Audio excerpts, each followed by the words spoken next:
ఇప్పుడు గ్రామ పంచాయతీలు పెరిగిన తర్వాత 23 గ్రామాలకు బీసీ రిజర్వేషన్ వచ్చింది. అంటే డ్రాస్టిక్గా ఒక 20 గ్రామాలను తగ్గించారంటే సగానికి సగం మీరు పాపులేషను అక్కడ తప్పుదోవ పట్టిస్తూ ఉన్నారు. మరి అదేవిధంగా ఆసిఫాబాద్లో కూడా ఇదివరకు 2019లో 33 గ్రామాలకు బీసీ రిజర్వేషన్ వస్తే ఇప్పుడు కేవలం 20 గ్రామాలకు బీసీ రిజర్వేషన్ వచ్చింది. ఇప్పుడు ఆసిఫాబాద్ అయినా ఆదిలాబాద్ అయినా హెవీగా ఏజెన్సీ ఉండే ప్రాంతాలే. అయినప్పటికీ ఎట్లా తగ్గుతాయి జీపీలు?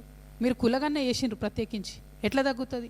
సో మేము ఆనాడు ఏదేదైతే ఆరోపణలు చేసినామో అవన్నీ నిజమని నిరూపించే విధంగా ఇవాళ మీరు ఇచ్చినటువంటి డేటా ఉంది. కాబట్టి నేను మళ్ళీ డిమాండ్ చేస్తూ ఉన్నా, మీరు చేస్తున్న పద్ధతి సరైనది కాదు. ఇప్పుడు ఏదైతే మీరు రిజర్వేషన్ ఇచ్చిండ్రో మొత్తం గ్రామ పంచాయతీలు 12,735 గ్రామ పంచాయతీలకు ఎన్నికలు ఉంటే అందులో ఏజెన్సీ గ్రామ పంచాయతీలు పక్కన పెడితే 10,223 గ్రామ పంచాయతీలలో కేవలం మీరు 2,176 అంటే 21% మాత్రమే బీసీలకు రిజర్వేషన్ మీరు ఇవ్వడం జరిగింది. 12,000తో లెక్క కడితే 17%లా కనబడుతుంది.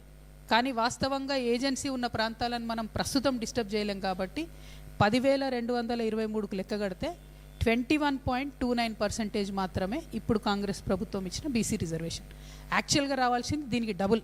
వాళ్ళు చెప్పిన 42% చూసినా కూడా 2,176 కాదు, ఇంకొక 2,117 గ్రామాలకు రిజర్వేషన్ రావాలి. మీరు తప్పు చేసిండ్రు. ప్రభుత్వాన్ని, ప్రజల్ని, మొత్తం అందరినీ, భారతదేశాన్ని కూడా తప్పుదోవ పట్టిస్తున్నారు. కేవలం మీరు రాహుల్ గాంధీ గారు వాడుకోవడానికి మీరు ఈ ప్రయత్నం చేసిరు తప్పితే తెలంగాణ ప్రజల మీద, తెలంగాణ బీసీల మీద చిత్తశుద్ధితో కాదన్న విషయం మరొక మారు తెలుస్తూ ఉన్నది.